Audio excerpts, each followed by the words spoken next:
जिल्हाधिकारी कार्यालय परिसरात पालकमंत्री कार्यालयाचा शुभारंभ।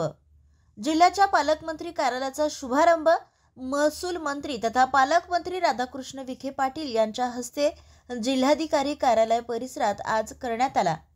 आमदार रणधीर सावरकर, प्रकाश भारसाकळे, हरीश पिंपळे, वसंत खंडेलवाल, जिल्हाधिकारी अजित कुंभार, जिल्हा परिषदचे मुख्य कार्यकारी अधिकारी बी वैष्णवी, पोलीस अधीक्षक संदीप घुगे, अतिरिक्त जिल्हाधिकारी रामदास सिद्धभट्टी आदी यावेळी उपस्थित होते। जिल्ह्यातील नागरिकांच्या तक्रारीचे तत्काळ निवारण होण्यासाठी व आवश्यक विकास कामांना चालना मिळण्यासाठी हे कार्यालय महत्त्वाचे ठरेल असा विश्वास पालकमंत्र्यांनी यावेळी व्यक्त केला।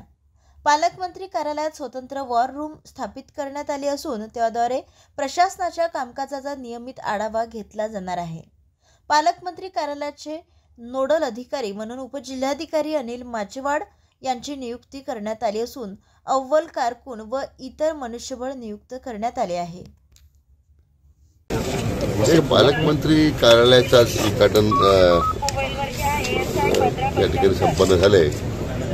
तर म्हणजे पालकमंत्र्यांच्या आणि जनतेत 10 दुआ ह्या कार्यालयाच्या माध्यमातून तो आपल्याला साधायचा आहे।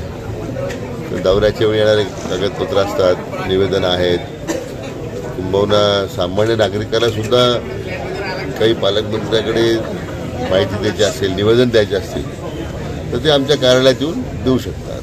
त्यामुळे प्रशासनामध्ये आणि जनतेच्या मध्ये एक मोठं काम समन्वयाचं कार्यालयाच्या मार्फत होईल। थँक्यू। जिल्ह्यातील सत्यलढाच्या महत्त्वपूर्ण घडामोडी पाहण्यासाठी आपले Satyaladha YouTube news channel subscribe करा, बेल आयकॉनला क्लिक करा आणि रहा सदैव अपडेट। जाहिराती व बातम्यांकरिता संपर्क संपादक सतीश देशमुख 9970321817।